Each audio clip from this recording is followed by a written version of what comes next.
Amantombazana anakekelwa nguLindiwe Ntuli. Kwayena uNtuli wayehamba umkhosi Womhlanga. Manje useneminyaka engu-50. Usesiza lamatshitshi ngokulungiselela lo mcimbi omkhulu kangaka kuwona. Sometimes we camp with them. We stay with them the whole night, teaching them how to behave and teaching them the songs which are sung here.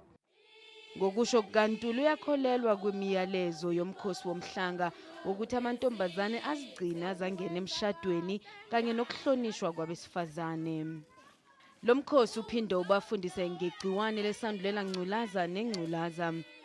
uNtuli uthi njengomuntu omdala kuba umsebenzi wakhe ukudlulisela ulwazi lwakhe kwisizukulwane esilandelayo sabesifazane bamaZulu.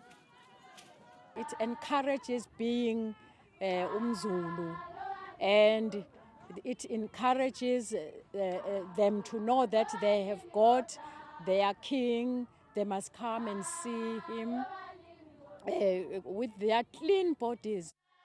Ekhaya lapha abuya khona kusifunda saseNyakatho, uNtuli uhlola izintombi aphinda ahlangane nazo kanye ngenyanga ukuzigqugquzela ukuthi zizigcine zingathintiwe.